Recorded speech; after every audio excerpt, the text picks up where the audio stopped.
This older couple, they both got sick. And so they were throwing up constantly, and they were just kind of leaning over to the side of the bed and throwing up on the carpet. And both of them were so weak that they couldn't clean it up. And it was like a week and a half that they were doing this. Oh. And so they finally called us, and they had just put towels and sheets on top of it because they couldn't clean it. They were too weak to clean anything. So they call me, I show up, and they're like, "We're so sorry." And I was like, "Sorry for what?" They're like, we have a mess here, and we were too weak to clean it up.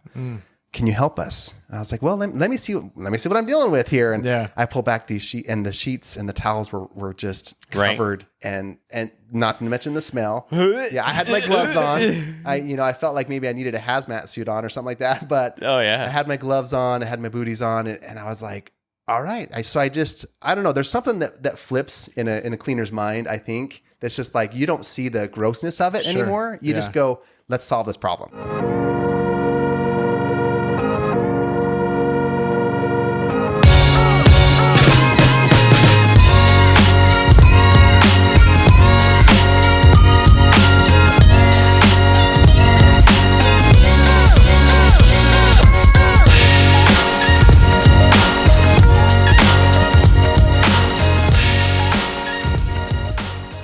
All right, welcome back. This is Dino Service Bros with the Dino Service Pros.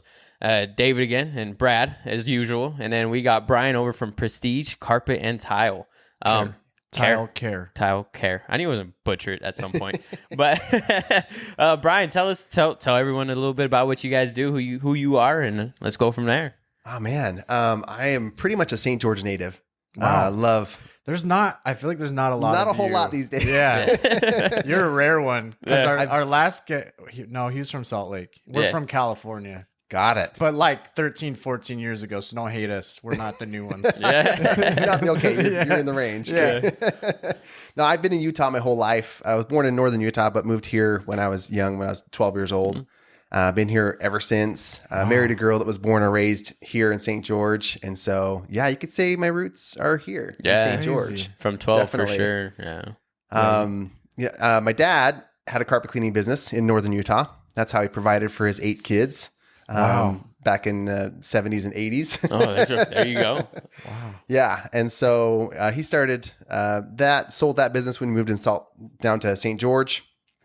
He started Prestige in 1995. Oh, wow. So he sold that one, then started a newer one later. Oh, wow. Yeah, okay. He sold it. He didn't have a carpet cleaning business for a few years. We lived in Heber Valley for a few years. Okay. If you've ever been up there, it's a beautiful. Love Midway area. Oh, it's so good up in the mountains there.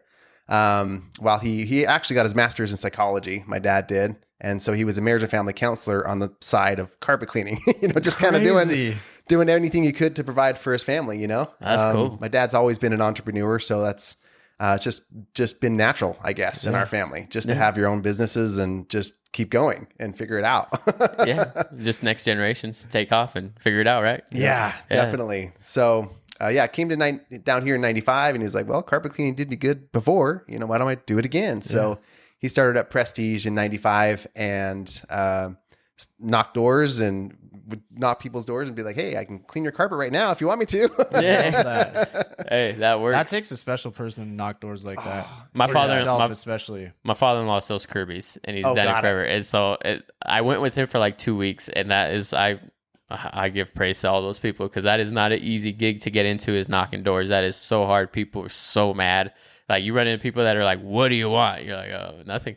Sorry I bothered you today. Just saying hi. See you later. Wrong house, I think, Door to door takes a different breed. That's for sure. Yeah, that's tough. It really does. Do you guys still have that same model? Do you guys still do door to door? We don't, actually. I haven't had to, I guess, necessarily.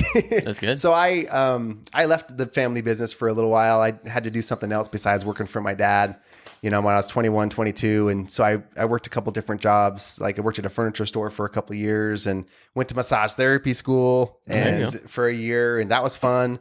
I did framed houses for a year back in the building boom. I did that too. Yes, sir. I did that for like 3 years. Yeah. So back in like 2005, 6, just somewhere in there, when St. George was booming, housing boom was, and my buddy was like, come frame houses. You can make like $16 an hour for not even knowing anything. I was like, okay. And that was good money then. Oh, back then. Yeah. $16 an hour. That was great money then. newlywed, like 23, 24-year-old guy. They still start people at that rate, which is insane. Yeah, the starting rate is still 16. You're not making good money no more to be a framer. I know, they're like 16, that's it. Yeah, you're like, damn.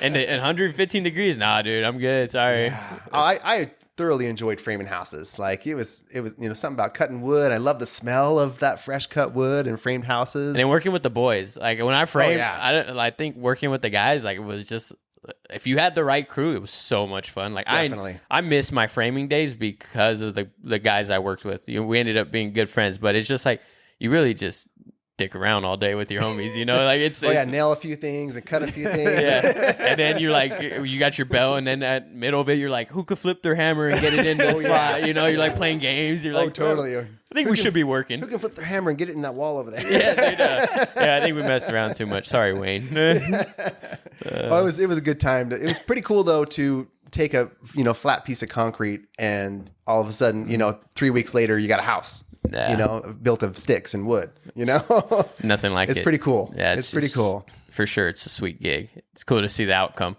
Oh, definitely. The problem with framing though is like no one takes the people don't care about it because it gets covered with the sheetrock and everything. You're like, that was the hardest part. Without me, they wouldn't have that. I used to say every time someone would call me, "Hey, what are you doing?" Just building America, one house at a time. Like that's what it felt like. I love that. Yeah, I was building America. That's what I loved about framing because I really felt strongly about that. It was like I'm building homes for people. Like you can't beat that. You can't. Even with plumbing, I'm fixing problems and it's cool. Like I'm helping people, and I feel like there's more praise for it than framing was. Yeah. But at the same time, I'm like, I'm not seeing a big house go up, which was cool, But anyways. Oh yeah, definitely. That's like when we do plumbing at a new build. I take a picture. Look at the house we built. Yeah, building America, plumbing America. And pictures are important in business. Oh, by the way, so important, man. Like I didn't take pictures for years in my business, and it just in the last couple of years, I'm realizing like I tell my technicians. So you all had the to time, learn. Like you had to learn that lesson because we were lucky coming into the trades. It was forced upon us like, hey, take pictures of everything. Yeah. So to us, it's just secondhand nature. It's what we do. Plus growing up on social media, it's part of who we are. Our campaign. I guess how we sell our life. Like, this is what we can do for you. So you've noticed a difference in business from doing that? Yeah, pictures, video, like that's the lifeblood almost, That's how you get your business in front of people. Yeah. Is those pictures and videos. It's so important. But so I took the business over from my dad in 2008. I jumped back into it 2007 after framing houses, and the framing or the building kind of slowed down at that point, in America. Was that tough? Like, was that a tough time to take that over? It was a weird time. My dad and mom lived here for a long time in St. George. They wanted to move back to northern Utah. All their kids were out of the house. And so he was looking for somebody to take his business. And of course, my mom was like, talk to your son. Maybe because I had worked with my dad all my teenage years. Every single summer, I was the one on the truck with my dad. In fact, at 14 and 15, I was the one in cleaning the carpet while my dad was on the front lawn, like answering calls and trying to get more business. So you said there was 8 of you? 8 total kids. Did no one else work with your dad? Not really, no. Oh, wow. So I have crazy. 5 sisters and 2 brothers. Are you the oldest? I'm not. I'm the middle child. Yes. Middle child's rule. Yes. Yeah. Shout out to the middle child. So how'd your dad talk you into that, or were you genuinely interested in honestly, when we moved to St. George, I was 12, 13 at the time, and he was just like, I need help. And you're available. So, and my older brother, he's just 2 years older than me. So I got 3 sisters, and then my brother and me are right in the middle, and then a sister after that. So me and my brother were only 2 years apart, and he just, I don't know, he just didn't like to work with my dad a whole lot. It was just that kind of way, you know? Yeah. So my dad was like, well, you're willing, so you're coming with me. Nice. And every day in the summer, that's what I did. I just went to work with my dad every day, and I cleaned carpet. I cleaned whatever he had for me to clean. And then when I could start driving, I was the one driving the cleaning van around while he was in the passenger seat trying to get more business. Right. That was his job. That's cool. Was trying to drum up more business and figure out how to make, bring in more clients. Mm-hmm. And so that was just my upbringing. You know, every single summer, every day on the truck with my dad. That's just what I did. He did pay me.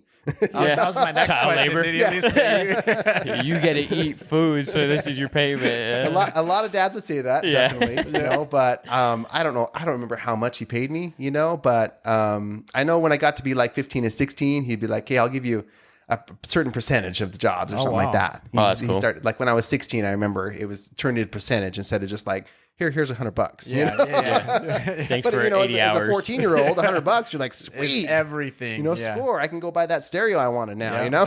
Yeah, I just took my boy for the first time, my oldest, and he's only 7. You know, I took him for the first time to a job with me because he's been asking, Dad, can I go to work? Can I go to work? And I'm like, dude, you're young, and like, you know. But he was crying that morning. I really want to go. I'm like, all right, come with me. It was a light day, but we ended up running like 3 calls that day or whatever. And he was just like, the whole time we come home, he's like, Dad, it was the best day of my life. Like, I just loved it. And he's like, cause I told him like halfway through, I'm like, you're at like $40 right now. We're 4 hours in. And he's like, huh? And he's like, I'm like, $40. You're gonna get paid $10 a day or $10 an hour. And he's like, I could buy a lot of V-Bucks with that. And I was like, no, like you could use $20 for Fortnite and the rest is going into your bank account. But like, he loved it, man. Like that's something like I love that dads do that with their kids, you know, or taking them to work and teaching them where the money comes from, where everything comes from. So it's a cool thing. I bet. I mean, obviously, look at where you're at now. You know, he took you to work. Now you took over. So it's a cool thing to have. Well, he moved away, and I jumped back in the business. Was working for him as an employee for about a year and a half, and then I finally was like, Dad, you're not even here. Like, I'm doing all the work.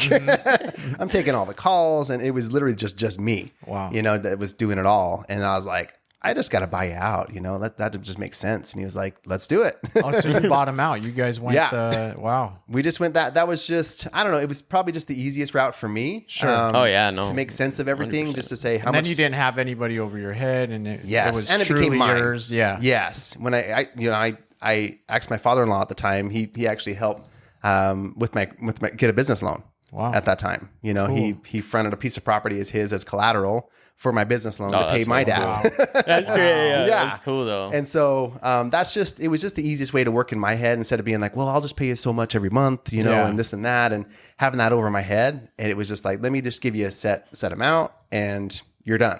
Wow. You know, but my dad still loves the business. He always offers his expertise, you know, his advice on anything business wise. I can go to him. He's since moved back here to St. George. Him and my mom live here in St. George again. Because they left and then they came back again? Just a couple of years ago, they bought a house back down here and realized how they love St. George. Yeah. I bet that's nice having your parents close. It is. Yeah, it is really nice. My dad, he still does marriage and family counseling. Oh, and so he has a counseling practice still to this day. He's 75 now. Love So that's really a passion of his. And he does mostly Zoom meetings with counseling these days. You know, Oh, yeah. Hardly anybody wants to meet in person anymore. Plus, which is crazy. I'd much rather meet people in person. Yeah. That's me too. I love the face-to-face, and he still does meet clients face-to-face, but a lot of his clients are all over the place, you know, Eastern, you know, United States, Canada, you know, all over, you know, that just hear about him or find him online and they want to meet with him. So that makes sense. His opportunity is more endless that way. Definitely. He can reach more people. Yeah. Definitely. Through just, only you could do that like carpet cleaning and plumbing. Yeah. Right. We'll take care of you in New York. Yeah. We got a guy that we'll send over. Yeah. I've been trying to figure that out, how to broaden my reach that way, but I guess there's always franchising, but franchise it out. That's a whole nother beast, I think. Oh, absolutely. I know I'm not ready for that. So It's hard to give the reins to someone to just run with your name and allow them to do what you do.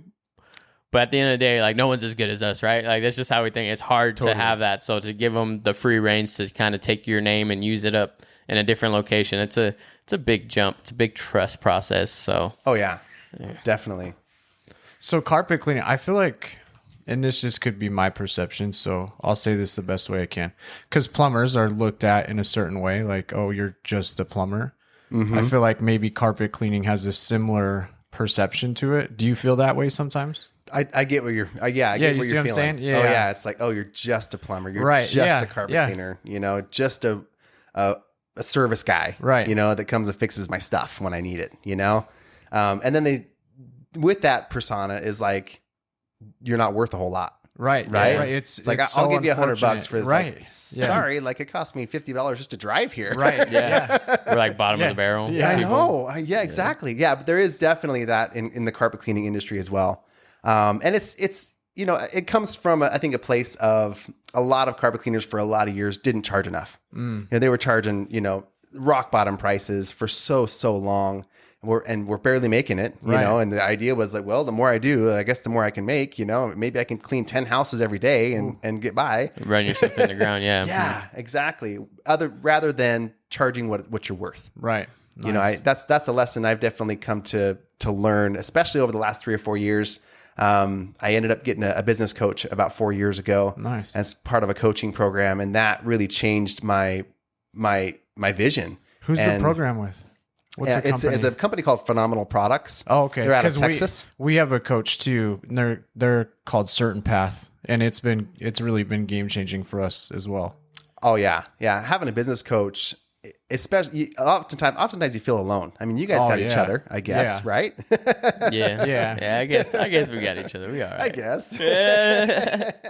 We partners. I bought the business by myself. I worked it by myself for about 7 years until I got my first technician employee. I've got 3 technicians now, three employees, and counting. I'm kind of the half, technician, half business owner. Yeah, trying to work on the business, not in it. Definitely. It's a hard let go. But I just was so stuck in that mentality of being a technician, like the tunnel vision, just like working in it, not on it. Oh yeah. It's so hard to work on your business when you're so in it. Oh yeah. Because you're like, you get home at the end of the day. I was like, I do not want to do anything else. Yeah. And so all you other small business guys out there that are trying to do it by yourself, you can do it. Yeah. We see you. We see you. Yes, exactly. You can do it. And you can keep going, but know when to get help. Know when that next step is like, hey, I need at least a part-time technician. That's how I started. I found a college student. He was going into teaching and he could work 3 days a week. Nice. Stand-up guy. He was married, had a young kid, I think at the time. So he was reliable. Guys with families or kids. Seem to be reliable. Yes, definitely. Yeah. Right? They got to feed somebody. Yeah. So all 3 of my technicians right now have kids, and so they got responsibilities. Like they show up on time. They're there. They want to do a good job, which is very key in my industry. Like for prestige, quality is number one. It's not about just. I don't tell my guys make as much money as possible today, guys. Like bring it on home. Yeah. Dude, I love this, man, because we hold the same mentality, very much the same mentality of not trying to slaughter the cow, but taking care of the customer. And Jackson, who you just met, he's the same mentality. And obviously with this, we're throwing a blanket out there to all of St. George, so we don't know what's going to show up or who's going to show up and how it's going to be. Yeah, we're just waiting for like a doomsday, like someone to come in and be like, "No, man, we just out there just ripping people off." We're like, "No, we don't do that." But you might have one of those come in eventually. We're waiting for it. It will happen. Yeah, we're waiting for it, which is like by all means, whatever. But like, we love seeing the people out there that are customer first, right? Definitely. And that's what I try to instill in my technicians is quality first. Like do what's right by the client, even if it takes you extra time, even if it costs me a little extra money, to do the right thing by the client. We do not pay him to say this. This is all on his own. I know how they're gonna be like, "Hey, the last episode was like that. We swear to God, we're not doing it." Is it a repeat of the episode before this? No, The same talking points. I mean, yeah. Which is good though, because we want. Like that's the whole sole purpose of this is finding genuine people that feel the same way about how business should be ran, how customers should be treated. So it's what we see a lot of today, like we said before, it's a lot of taking advantage of people. So we want people to get used to there are companies out there. If you look for them, there's companies out there that care about you, that are going to put you before anything else and not take advantage of you when 80% of the people are there to take advantage of you. So it's a good thing. That's why we laugh, because we're like, cool, this is what we want to see. We want to see those good people out there that are looking out for the customer. So it's good. So is that something that's just always been instilled in you, or like It was probably my dad. Yeah, Definitely. same mentality. That's how my dad's a huge people person. Like as a kids, we hated to go to the grocery store with my dad because it would take 45 minutes to get milk and eggs, you know, because he would see, oh, there's Jan who lives down the street, and he would stop and talk to her for 15 minutes. And then there's Bill. I got to talk to him for 15 minutes. And so, you know, a simple errand would turn into an hour ordeal because you're like, Dad, come on, let's go. My mom was the same way. We'd go to the car and just wait for her while she finished talking to whoever.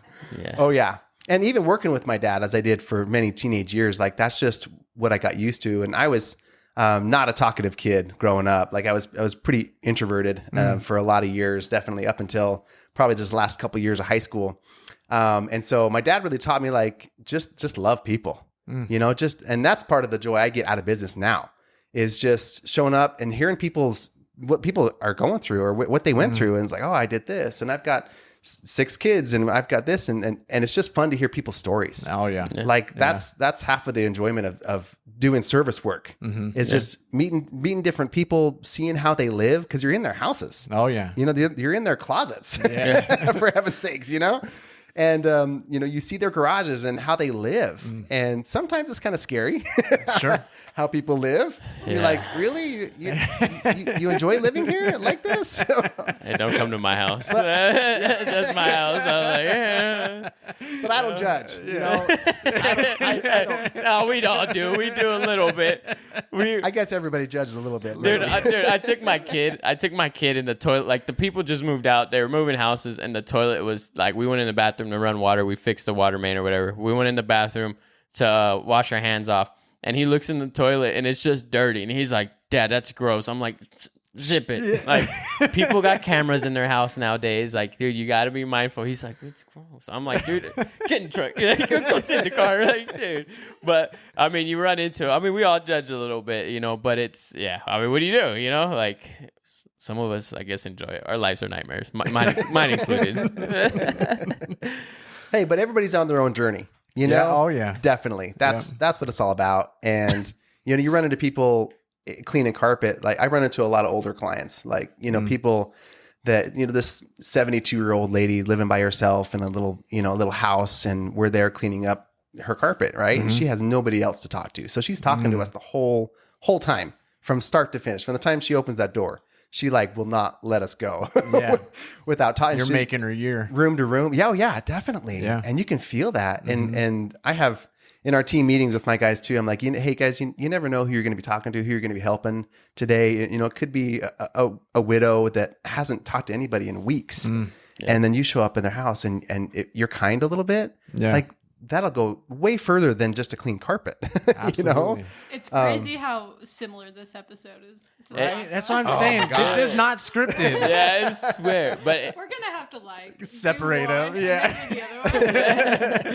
Dude, it's crazy because I mean it really is that way though. I mean we were kind of dabbling with Jackson about mental health, but it's literally that, and like it's more common than not. Like where that's the generation we live in, the time we live in right now, where it's like that's such a huge conversation.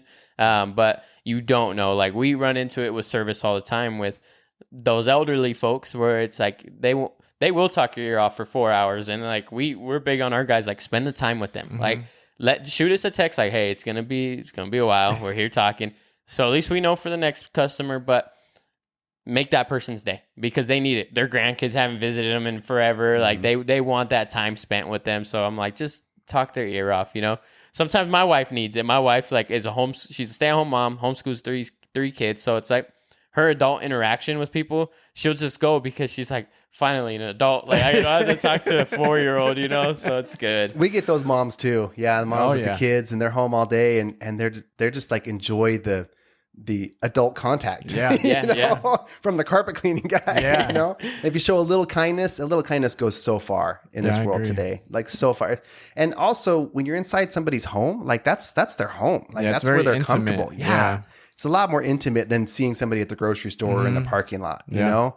And so to bring ease to people when you come in to do a service like that, it makes a world of difference. And they remember that, you know, even if you do a subpar job, which we don't, but even if you do, a lot of times they'll still call you back, right? Because they had a great experience with how they were treated. Oh yeah. They're like, well, you still left a couple spots in the carpet, but I really liked the way he made me feel. You know, he was such a fun guy and super nice. So I'm going to call him back. I'm going to give him a second chance.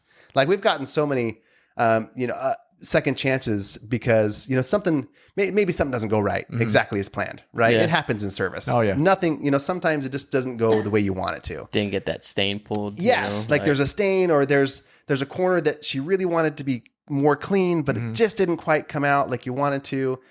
We hope that people call us at that point. Yeah, I agree. We love to go back and say, hey, let's see if we can make it right. Let's see what else we can do on this. We love to problem solve. And if there's something that didn't come out the first time, let's see what we can do the second time, no charge. Let's just do it. So what's your guys' process? Are you guys like a steam cleaner? Like what's your cleaning process? I know there's a few different, some people come in and use the Kirby shampoo, like you find your knockoff cleaners, but like what's your guys' process? So we do it the right way. Nice. That's right. Yeah, I love it. So hot water extraction is the right way by carpet manufacturers standards. There is a lot of different methods out there that can clean your carpet, pretty well. There's foam and dry cleaning and other methods out there. And the general public really doesn't know the difference. I had no idea carpet manufacturers had standards. Yes. Right? Either how it should be cleaned. It's like our clothes, no idea. cotton. Yeah, and I never read it. No, never look I'm at like, it. why are my shirts shrinking? Because I didn't go based off of the Exactly. The 'Cause you've standard, been washing yeah. cold. Yeah. So like 90+% of carpet manufacturers recommend hot water extraction only on their carpet in order to keep the warranties intact. So if you went through and read, if you got brand new carpet and read your warranty, it would say, it is required to hot water extract your carpet every 12 to 24 months in order to keep your warranty intact. So that paperwork I shove in the drawer like everyone nobody else reads. does, read it, and this is why. Or ask a professional carpet cleaner like me, and I'll say, well, if you don't clean your carpet within the first 2 years of carpet cleaning, your warranty, getting new carpet, your warranty is basically worthless now. I didn't know that. Hey, Mallory, at least you guys know. Did you guys just get new carpet? So. Yeah, hey, listen to this. Hold on to it. We just got new carpet. I didn't know any of this, so Me this is either. super good information. for Carpet me. installers out do there. better. Yeah, So when I go back who to knew? like, okay, who sold you the carpet? Why didn't they tell you this? Right. When you just spend, 10, 15, 20 grand on a carpet, because carpet is not cheap. Like even a cheap carpet is not cheap these days. Yeah, nothing's cheap anymore. Nothing's cheap. You might spend $3,000 or $4,000 on a carpet these days for 3 or 4 rooms. And just to find out, 4 years down the road that it's worn out and looks crappy now. Yeah. And you go to, well, why didn't the warranty? Let's look at the warranty. And they're like, oh, you were supposed to clean it, 2 years ago. Yeah. And we haven't cleaned it all, That's crazy. and that's just to keep your warranty intact. Now, we usually recommend once a year is a good basis to keep up with maintenance, on your carpet. Which makes sense because like we're all rough on carpet. Yeah, like we all wear our shoes and stuff. Like it's funny because like on our shoes, like I got a black bottom on my shoe. If you can see it, like you don't see all the dirt. My cousin has like the Nikes and they're like just the white bottoms, and those are black. Like the bottoms are complete. They were white when she bought them, but they were completely black. But you think about that, you're running through your house with shoes on, like staircases are dirty. Like if you. Like ours, we finally got steam cleaned like 7 months ago or something, and it changed it because like our staircase was like getting black from my dogs and stuff, and it came out and I was like, oh, those almost look new. Like, but yeah, I think it's big, but people look past it, Definitely. I know it's a bad way. I had a steam cleaner and I was steam cleaning my couches because we had a guest coming over yesterday. So I was like, oh, like my dogs just came in and put mud on it. So I like used the steam, like it's the little Bissell, the little green machine or whatever. Yeah. And like I'm just shampooing my chair and it's just brown coming up. And I'm like, that is disgusting. Like I was so mad. I just looked at my wife. I'm like, do you see all this I'm pulling out of here? This is gross. That's like a new couch too. Yeah. Oh, dude, I was so pissed. And those little machines, those little extraction machines are great. Like if you're just cleaning small areas, or if your dog had an accident on the carpet or your kid spilled milk on the carpet, those little extraction machines, Bissells or quick whatever. on spot. Oh yeah. Yeah, they're great to just extract up a spot to try to clean a whole house. Even a couch like that's a lot. No, I'm still like I'm still about to tell you like I need you at my house like because like there was still so much like every time I would spray and it'd pull and spray and pull and I'm like now my couch is just getting soaked and I'm like, oh man, I don't know what to do. I give up, But So you guys do furniture too? Definitely. Yeah. So carpet is our main thing. Upholstery, we do a lot of upholstery as well. People don't think about that aspect of cleaning. Is they're just like, well, yeah, my couch is like 10 years old. I've never cleaned it. You know? Please clean it. It's Yes. disgusting. Yeah, but you think you're sleeping on that. People are drooling on that when they're falling asleep. Your dogs are up on that. Your kids are spilling whatever on there, and just the sanitizing factor of something you sit on and use every day. Right. You think about that. So a hot water extraction is going to one, sanitize the couch, because the hot water extraction means the water's above 200 degrees. So we're usually working about 220 degrees Fahrenheit. Wow. As far as hot water goes. So that's not just water out of the tap, hot water from the kitchen tap. That's boiling point pretty much of water, which is what you need, one, to sanitize, two, to be able to release the dirt off the carpet and fibers that you need. Which makes sense, because like we boil, like when you clean camping, you boil it. You boil it, so it all makes sense. But like that's even the thing. Like even for us, like I'm sitting here like, oh, I didn't know that. But like it's like what we talk about with plumbing. It's common sense once you really sit down and think about it. You're like, what? Like, yeah, duh, that makes sense. Totally. Yep. So that's why we do a hot water extraction. One, my carpet manufacturers recommend it. And that's the method they do, and we're actually certified by the IICRC, which nobody knows what that means except for the carpet cleaning world. It's a worldwide certification. Basically, I went to school to learn what to do and what not to do on carpet. I didn't even know there was school for carpet cleaning, right? Dude. It's serious? Like, that's crazy. But it's not a requirement in my industry to do that. That makes sense. It's not a requirement at all. That's unfortunate, though. You have to pay for it. You have to take the time to do it. You have to take a test to do it. So it starts out pretty small, like a 3-day course to get certified on what to do and what not to do on carpet. And then they have so many different courses on tile and stone cleaning. That's another thing we do a lot of here in Southern Utah is tile and grout cleaning. Something that people don't really look too deeply at. Oh yeah. Grout's nasty. Yeah, it can be. For sure. Yes. For sure. Speaking of nasty, like, is there like a super dirty job story you have? Like, what's the worst you've walked into and had to clean?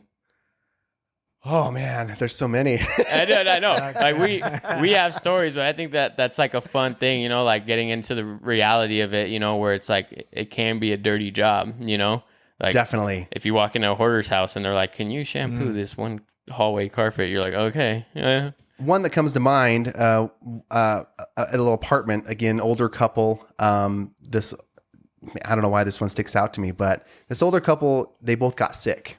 And so they were throwing up constantly, and they were just kind of leaning over to the side of the bed and throwing up on the carpet. And both of them were so weak that they couldn't clean it up. And it was like a week and a half that they were doing this. Oh. And so they finally called us, and they had just put towels and sheets on top of it because they couldn't clean it. They were too weak to clean anything. So they call me. I show up, and they're like, "We're so sorry." And I was like, "Sorry for what?" They're like, We have a mess here, and we were too weak to clean it up.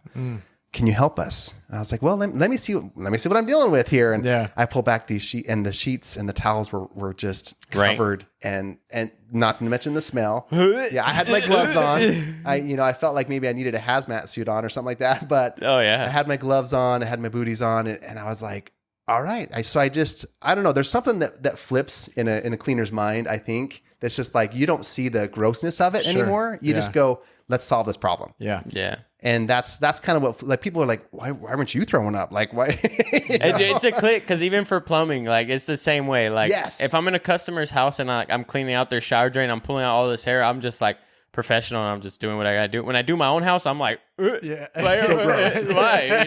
It's such a different, like, it's just a mind click. When you're in a professional manner, you have to.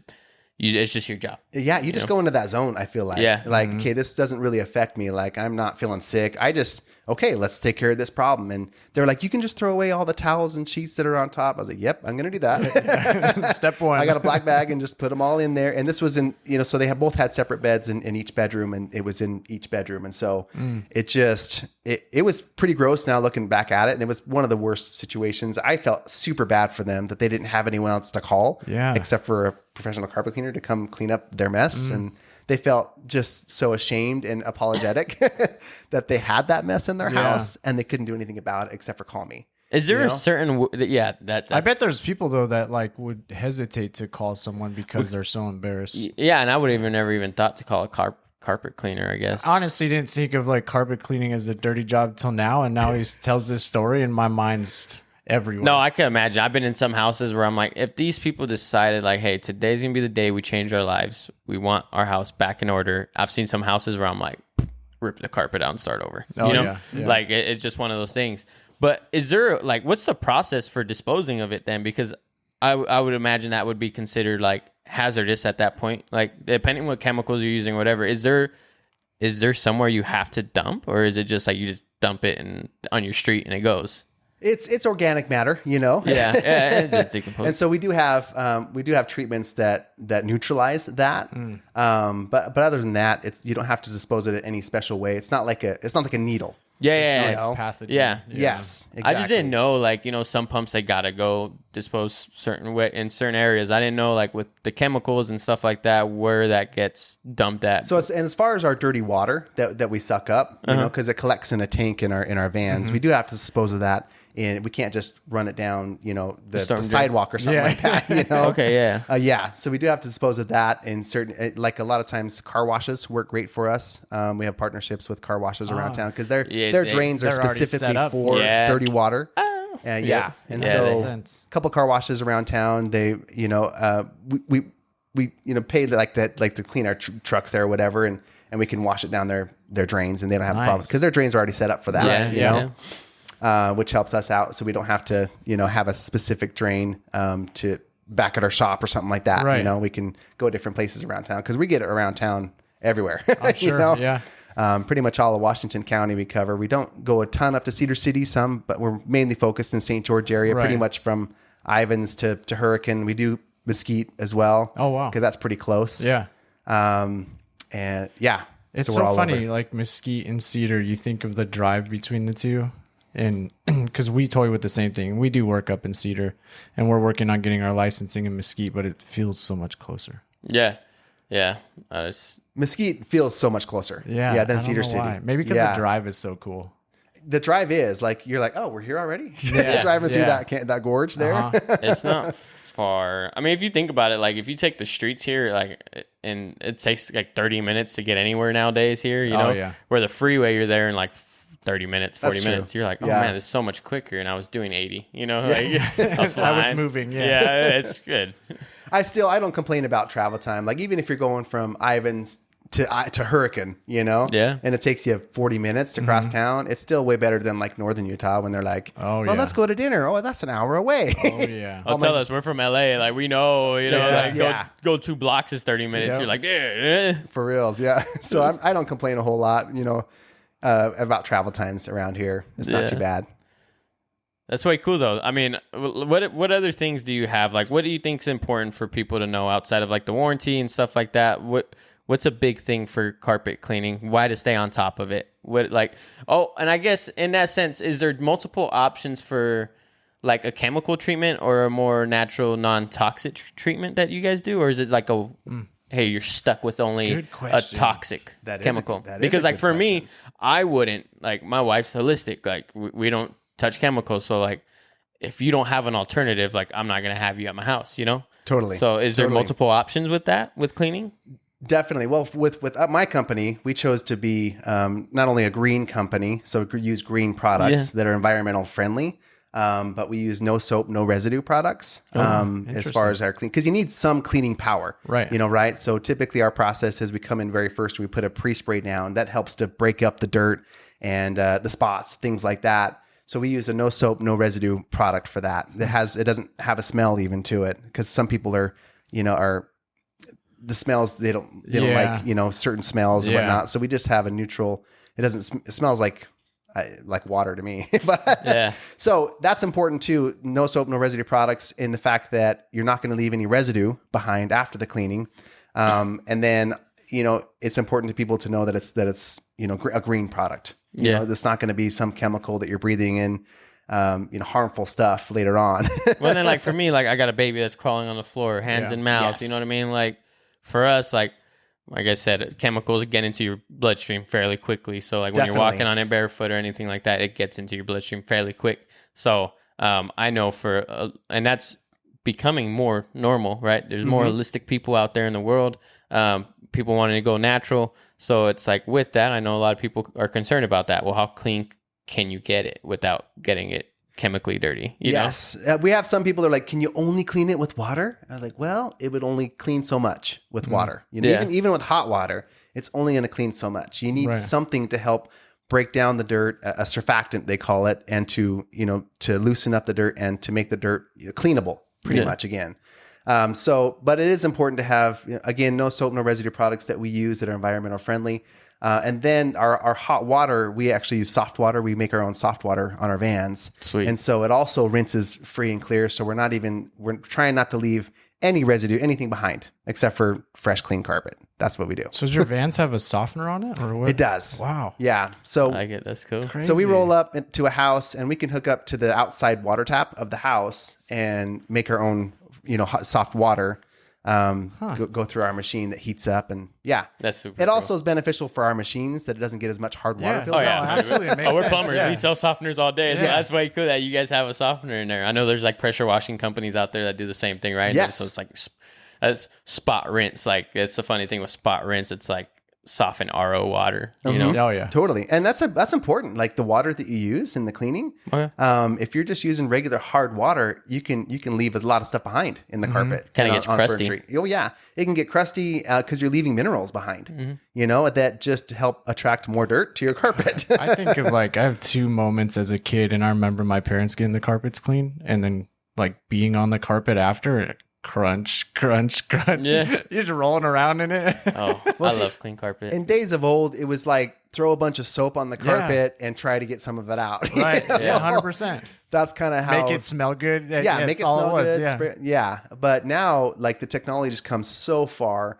not only chemically wise, but machine wise as well. Like our machines will suck your socks off. They're so powerful. Wow. That's crazy. Let me see. I want to see it. We've sucked so many things up, those hoses, just because, and we only run our machines on medium. They have another, because we do also commercial carpet as well. So you need that we'll do, down at Utah Tech University, we'll do, the 5th floor of the Holland building.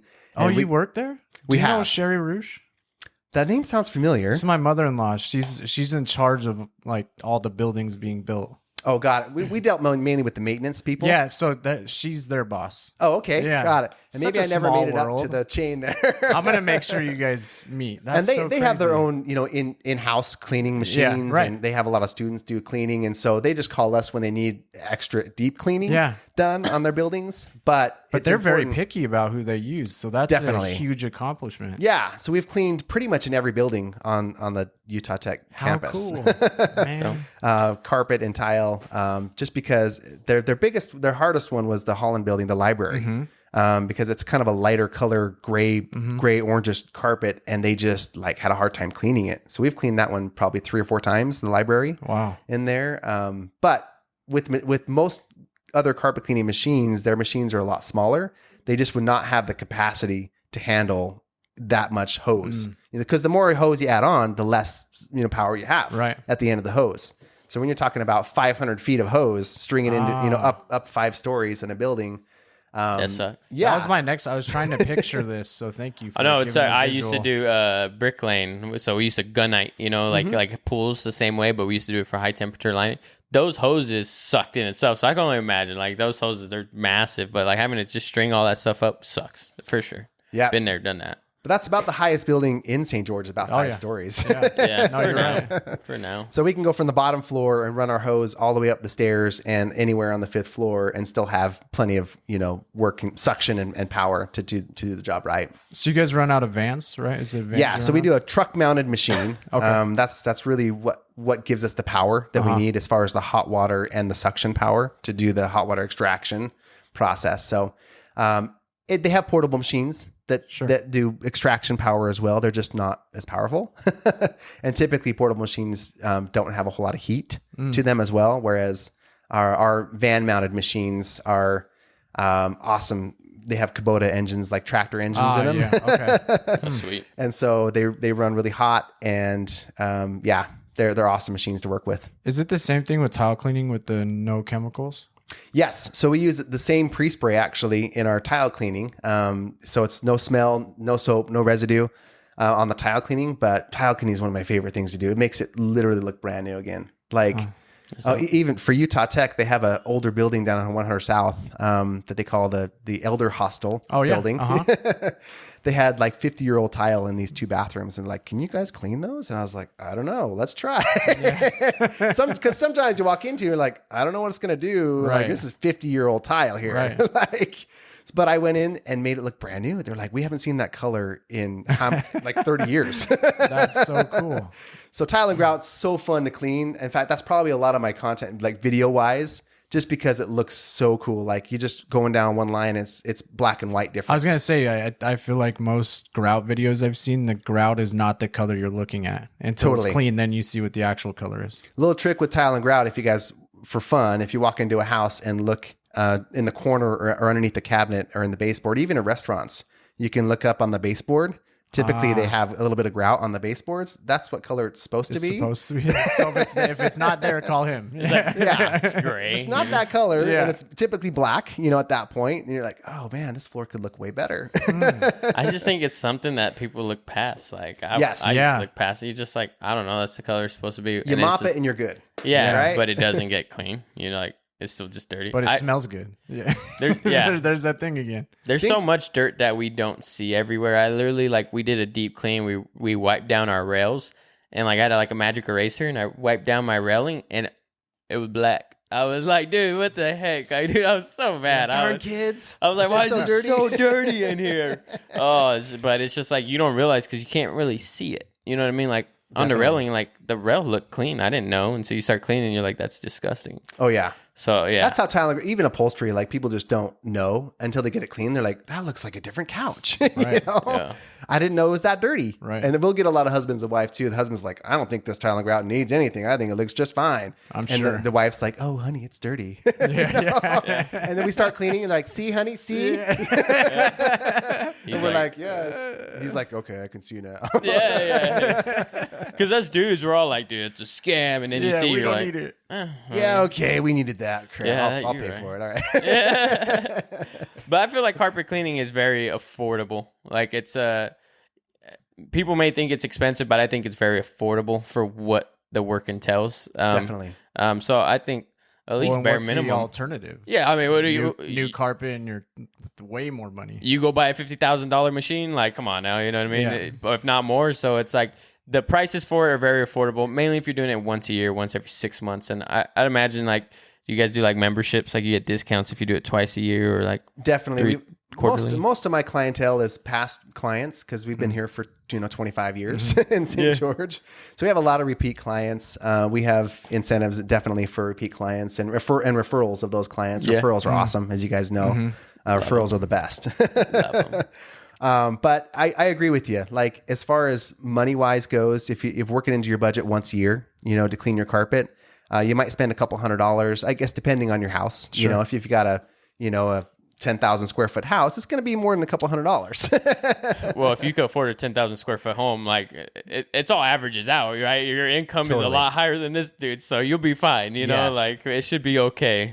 But I think it's well worth it. And I do have many clients with young kids, especially moms. They'll clean every 6 months, just because they have 2 dogs, they have 4 kids. They just live on the carpet way more than the average person. And so every 6 months makes more sense for them. Yeah.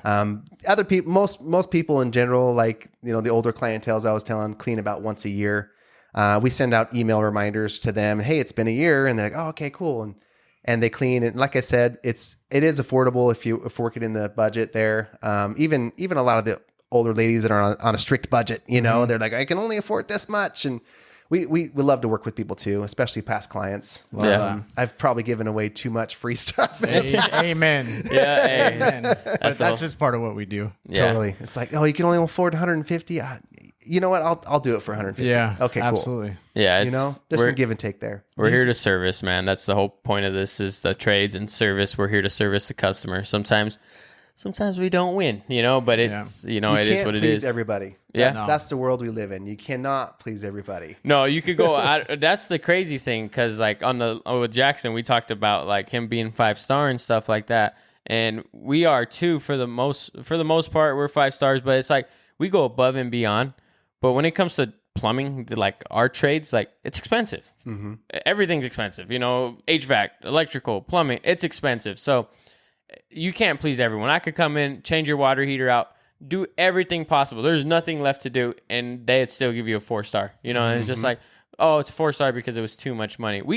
On Yelp, we got a bad review because she saw our ads too much on Yelp.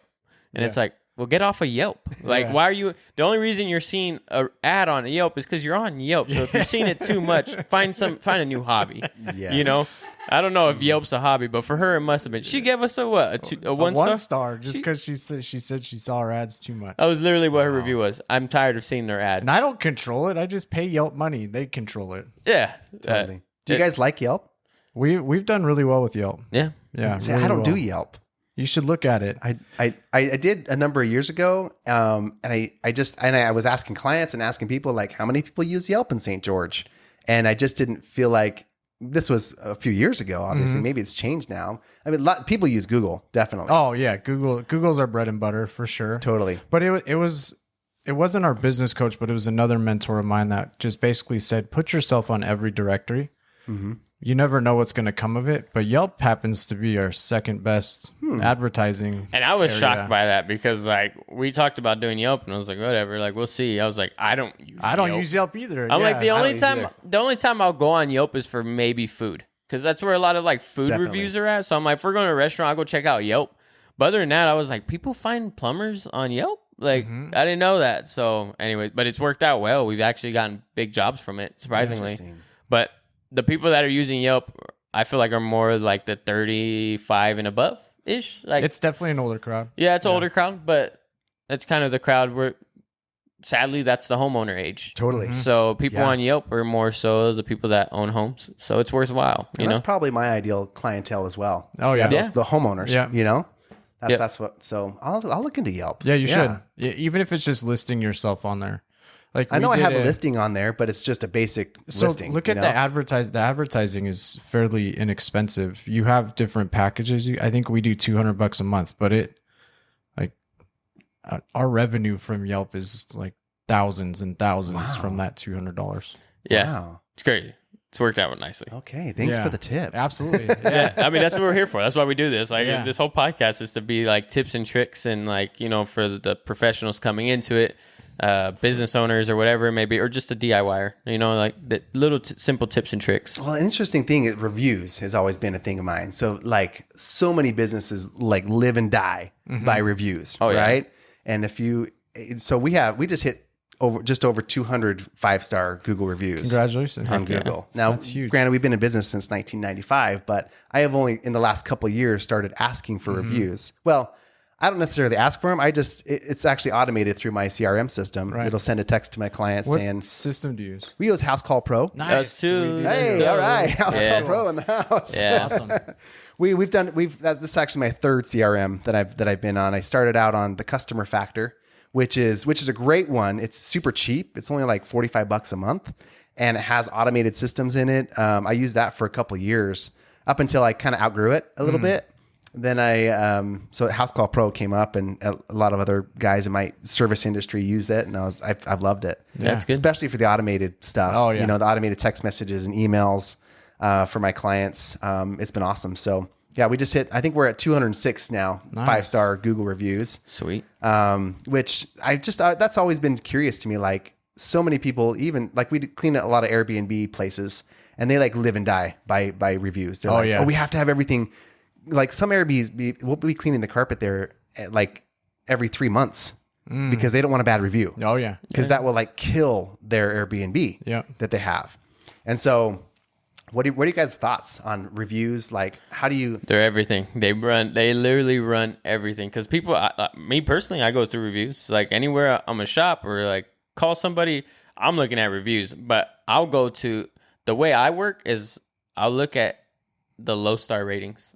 Even if they have like 1,000 5 stars, I'll go to low reviews and see what they were about. And I'll just so I know what people, and me now being a business owner, I know like you can't please everyone. These people are probably mad for whatever reason. Like if they have 200 5 stars and like 20 bad ones, like, okay, like I could see where it falls, you know. Sometimes it's just a homeowner. We run into crazy homeowners, like, sorry, not sorry. Like, some people are just nuts. So, you know, you can't please them all, like you say. So, but I think it's everything. Like, we ask, like, even on Google, when we don't get reviews, our calls slow down. When we get reviews, our calls boom. The algorithm picks it up. Yep. So, like, for me, I never look at reviews because I ask people who to use, right? I'm going to trust the people around me first before I'll go trust a review system. But on the business side, reviews are everything, especially for the algorithm, for what people look at. I feel like more people are going to reviews, like he said, looking at the low end. And for us, if we ever get a bad review, thankfully, I don't know how to solve that lady's problem with the ads, but anyone else I can solve a problem with and at least get them to change their mind. Yeah, we'll go back out and like, because sometimes we'll get the bad reviews and they never communicated with us, and we're like, well, talk to us. Like, we'll call them, like, what? We see you left a review. Like, what was it about? Like, let us fix it. Like, we were never told about it. So, like, what can we do to solve this? And it's always something so basic and minor. We're like, okay, yeah, like, why didn't you just bring that up? And like, apologies on our end, but like, let's fix that. And then they'll change it back to 5 stars and they're happy. But it's the littlest things that they'll knock you for like a 3-star. You're like, well, like, what happened? You know? So, but it is, I think, and it's kind of scary now too, because everything's like, you could buy reviews nowadays. Yes. You know, a lot. And so you have to really do your research and look at it and start reading reviews. If they all start sounding the same, you're like, you know, but a lot of people buy reviews now. So we try to, we want to stay organic. Yeah, we're organic. We don't, hey, if you leave us a review, we're thankful for it. If not, you know, it is what it is. That's why I was saying, like, yeah, it took me, 25 years to get 200 reviews. Like, yeah. But they're organic, though. But they're organic, yes. I didn't, buy one review. But reviews are so interesting, though. It's like, I think I do the same thing as you do. I look at the bad reviews if I'm looking into a company. We do have a lot of clients that will call and say, hey, my Aunt Jan told me to call you because she had her carpet cleaned and you guys did a great job for her. Like that's most of the calls I get. But for new clientele, people that are coming into St. George, which there's a lot of, right? Absolutely. They don't know their neighbors and don't know people to ask besides Facebook, marketplace or, word of mouth or whatever on Facebook. Who do I use for carpet cleaning? That's a big thing too. Like, do you guys get much into that as far as Facebook goes? We do. Yeah, we do a lot of Facebook. I mean, we're really heavy on social, just because granted our perfect client isn't the social media user, but they will be. So we're doing a lot of brand recognition on that front. I wish we got more Facebook reviews, but I do know the value, like in St. George specifically, we have all these word of mouth groups, right? Oh yeah. And that's where it's huge for us. And so we're constantly on there posting ourselves, but when it's an option or a customer feels like they need to shout our business out, I would much rather them shout us out in one of those groups than go do a review. If they're going to do one, I'd rather take that. Because that's 100,000, 50,000 people in the area that's going to see us. And with a town of only 200,000, I think it's so big. Definitely. And that's somewhere I've started looking more, honestly. Luckily, I'm part of a BNI group. Are you guys part of BNI at all? No. Not yet. I mean, we've gone to BNI. We, in a sense, so I'm a part of the Rotary and Hurricane. So it's like a BNI. We all bounce off each other. We all use each other. That's awesome. But traditionally, not yet. I think we'll take that step soon. I've been in BNI groups for like 9 years, on and off, basically. Except for during COVID. COVID hit and like networking group because we weren't meeting in person anymore. We're all on Zoom and people are like, this kind of sucks. So I'm part of a group that's about 100 people strong as far as BNI goes. It's probably the largest group. I think it is the largest group in Utah. I think that's the one we went to. Where is that at? Where do you guys? It's been in a couple different locations. It was out at the golf place. Oh no! See, we went to the St. George Chamber of Commerce. Which, are you part of the chamber? I am. You are? Okay. Yeah. Are you in St. George Chamber? St. George, and I'm actually looking at Washington City Chamber of Commerce. So we just joined Washington. Oh yeah? Yeah. And they have a cool app too that a lot of people in Washington use. It's called My World. Oh, I didn't know. And it's basically another directory, but it incentivizes the users to use the directory. But they have 7,000 people in Washington City signed up. Wow. We just signed up on it. It's really cool. We just got our first call from it too, and we only signed up like a day ago. So, and it costs nothing. So I'll take it all day. I'll take it all day. I just went to Washington Chamber last month and I was going to sign up. in August when they start meeting again. Yeah. July they're not meeting, but I think that's a great place to be. Like networking's so important. That's another thing my dad taught me was networking is like key. Like the more people you meet, the better your business can be. Yeah. B&I's done that for me as well. Like as far as being part of a huge network. And I always love my B&I peeps because they shout me out on Facebook word of mouth all the time. Yeah. If somebody's, hey, do you know a carpet cleaner? Do you know a tile cleaner? Can somebody clean my couch? I have like 5 people from my B&I group were like, you should call Brian with Prestige. Yeah, it's just a bunch of them. Oh yeah, there's oftentimes 3 or 4 comments that are throwing my name into the ring of like 10 of their companies that are getting thrown out there, And then I can comment. I've gotten several jobs just by commenting and be like, hey, Ashley, this is Brian with Prestige. I'd love to help you. Let me know how I can help. Yeah, we take it a step further. I'll direct message him. But also, you know what I noticed, and this drives me nuts, but when people they'll post on the comment, right? But then they won't like it. And I'm like, you're not being seen enough. You should like it. So I always do like the care one. Like, oh. You put a little dinosaur. Right? And then I'll send them a message and say something along the lines of like, hey, even if you don't use us, consider us maybe even for the future, but we'd love to help you out. Totally. And that's worked well for us. I feel like people really attract to personal attention versus just general attention, if you will. Oh yeah. How else do you advertise? Let's see here. So I do, I guess my website is one way. Oh yeah, absolutely. We have a great website. It had a lot of tools and videos, pictures, things like that. Website's great. Honestly, for a long time, I didn't advertise a whole lot because I was just taking care of my reoccurring clients. Sure. Cause that's way better for me since my clients are reoccurring, once a year generally.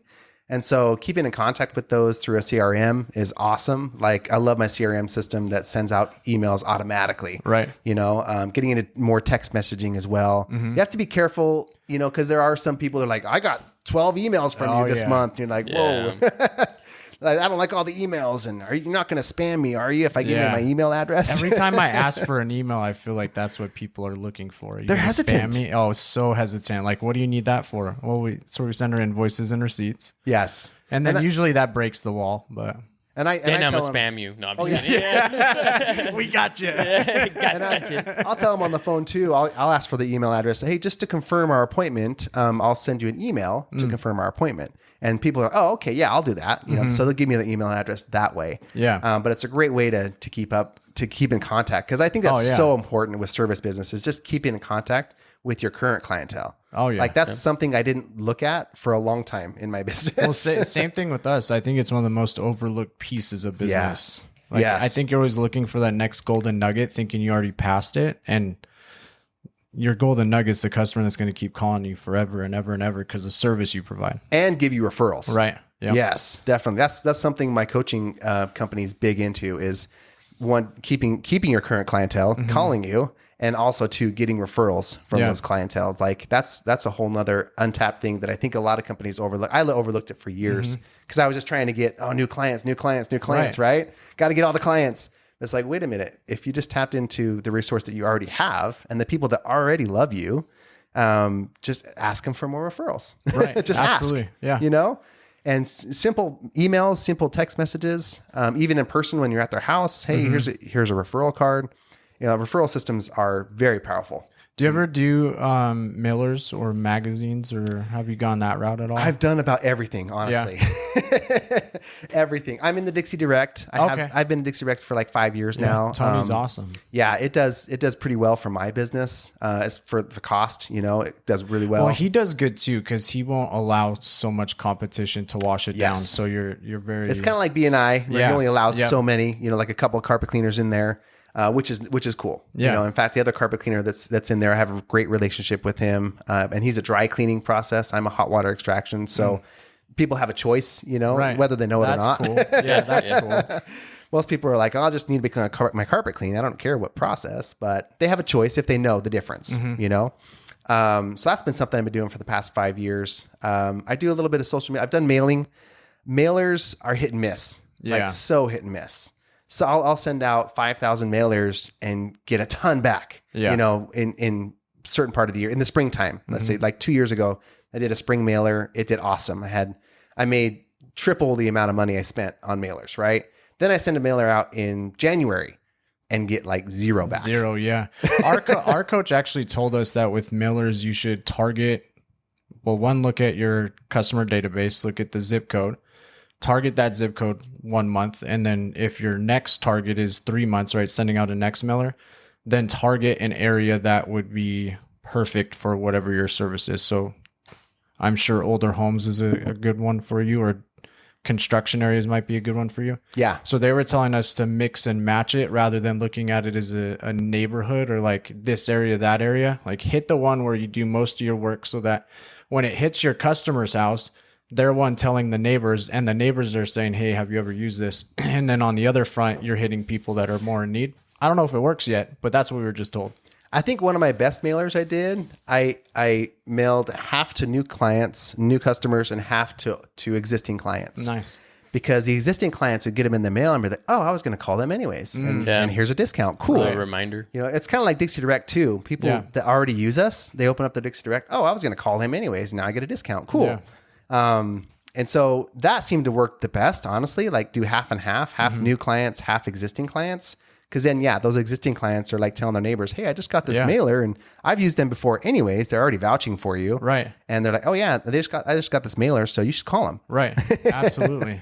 The best mailing program we've done is a magazine called Hometown Values. Okay, I've heard of it. Recently new here. It just started a couple months ago. But that's been huge for us. I don't know if it was like 3 repipes out of it. Yeah, like a first in thing, but we've gotten massive jobs from it. It was quite incredible. Do you find the deals that you offer in those it matter? Like you can't just say, hey, $20 off, or no, because we ran the same ad every month and we're actually changing it now. So I can't even say that it was the offer, because I think our offer is basic, like $50 off, which covers their call out fee or whatever it might be. But no, we haven't even toyed with that yet. We just hit our 4th month with it, and we're averaging, it's like 32,000 per month just from that ad alone. Wow. Yeah. I'm blown away. In my mind, nothing's sustainable long-term like that. Yeah. So we're mixing up the advertising side. Like we just bought a cover for 1 month and the back cover for another month, and we'll play and see how it goes. Advertising is a beast. It is. It's ever changing. Changes all the time. It's like, oh yeah, this guy's been in business for 25 years. He must have marketing figured out. Nope. Well, and this is why I love this idea. So, because a lot of people are like, why are you doing a podcast on trades? Well, it's one, to be more the voice of authority in an area than anything. 2, to highlight our brand, highlight what we're about. It shows the people that are going to be showing up at your house and who you're working with and talking to. But more importantly, now we're going to push your business on social and everywhere we push it. You're going to push our business on social and everywhere we push it. And now we have referral and contact that everyone has proof of who they are as people. Totally. I think that's more valuable than anything. Dino Service Pros is going to become like our Instagram. It's going to be our own BNI over here. It's going to become a headquarter. Like we're going to have so many followers, and they're just going to be like, oh, this video, oh, carpet cleaner, duct cleaning guy. Like it's just going to be able to bounce everywhere, which is cool. Because, I mean, that's the end goal, is like to showcase our community, showcase what we do, showcase our tradesmen and women out there in the field here in St. George. So it works out perfect. I think hopefully a lot of people like it. But the more people we get, like, once this comes out, you share it, all your friends see it, and then they share it. It just grows our networking. So like he said, helping grow each other. Yeah, I love it. Yeah, helping one another. And it's going to start becoming a BNI in itself. It's going to be kind of cool to see. So. Yeah.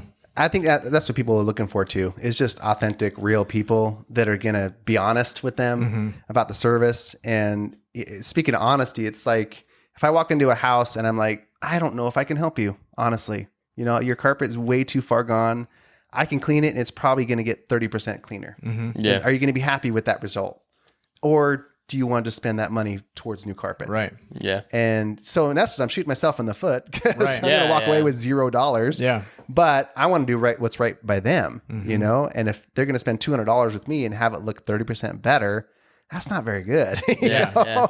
But too, when they do get that new carpet and they need it clean, they're going to remember who treated them right. I've had so many experiences like that over 25 years of in this business. It's like they're like, I called you 5 years ago and you didn't clean my carpet, but you told me where to go to find new carpet, and I had a great experience. So now I'm calling you to clean my carpet. I love that. That's I love that more than anything. I think me that's too. so cool. because they remember the kindness, and they remember, hey, this guy didn't take advantage of me when he could have. It was an experience for them too, because they obviously after 5 years they remembered you. So that's a big impact on someone personally to remember you after. That's awesome. Oh yeah, and it's important to have remember the logo as well. Because like I can remember your dinosaur print. Yeah, that's awesome. Yeah. Awesome logo. I love it sticks in people's mind. Like my logo is.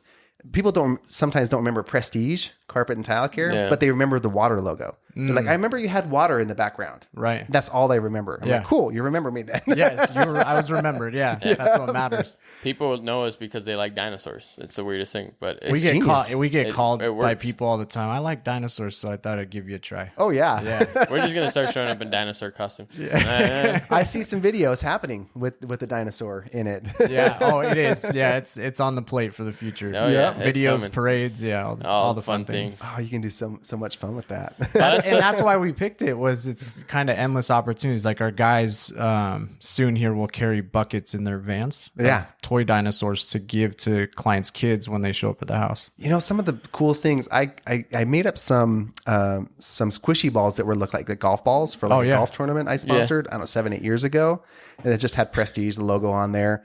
And I gave them to my guys in their trucks. And so they could give them to kids. Yeah. And they were like, these are awesome. The kids are loving these little squish balls. Oh, yeah. And then it stays in the house. Yeah. And then the parents pick it up and they're like, oh, yeah. Oh, yeah. I need to get that car. These guys were so nice. They gave my kid a toy. Yeah. You build a relationship with them. That's all it is. That's what people have to realize is the era we're in is the relationship building with customers. We're not. And what you can offer them. I mean, it is that in a sense. Obviously, it always will be, but it's also majority of it is relationship building. How, like, for them, they have to trust you in order for you to do the job, you know? Because it's like they know you're going to do it one way or another, but do they trust you to be the person to do it or not? You know? So building relationships to everything and like leaving those little things and, you know, toys or whatever it may be, they'll always remember, well, he treated my kids with respect, you know? And it's like, there was one guy we worked with that he would carry dog treats in his bag. Like he would just have dog treats in a bag, and anytime dogs were there, he'd give them treats. And dog lovers remember that. They're like, those are their kids, you know? So it's like the service trade is funny how far we go with some stuff, but it's marketing in itself too, you know, but it's also being a good human. So it's fun. Well, we need to start wrapping this up. So what's a piece of advice you would give to whether it's business owners or, you know, aspiring tradesmen out there? What would be one thing, or even just people in general? What's Brian's piece of advice? Anything piece of advice. You know, I have a love of people. And so loving people never gets old. Like you said, treating people with respect, and just like, we need more of that in life in general. I think everyone does that. Just treating people with love and respect goes so far. And that's a great way to build a business. You know, if you're always looking at the money, at the, you know, all the details of each business, of how to get bigger, how to get stronger, how to make more money, then yeah, you can probably go further. You know, you probably could, but when you build a business out of love and respect for people and just wanting to do the right thing because it's the right thing, that you can feel good every night going home and be like, yeah, I had to spend 2 extra hours in these people's houses, but that's what they needed. And that's what I could give to them at that point. I love that. So let's do this. How can people find you? Where can they find you? Website, social, what's all your things? Sure thing. So Prestige Carpet and Tile Care. Our tagline is, we clean up after pets, floods, and 2-year-olds. Nice. My dad came up with that. I love that. And people love it too, because most people have experienced one or all of those. Yeah. You know, pets and kids, or That's floods. Unique too. I like that. That's cool. Something out of the ordinary. You can find us online, mystgeorgecarpetcleaner.com. Also social media, we're, Prestige Carpet Care, Carpet and Tile Care on Facebook and Instagram. I only post about once a week or so. That's all I have time for right now. But yeah, that's one. What's your phone number?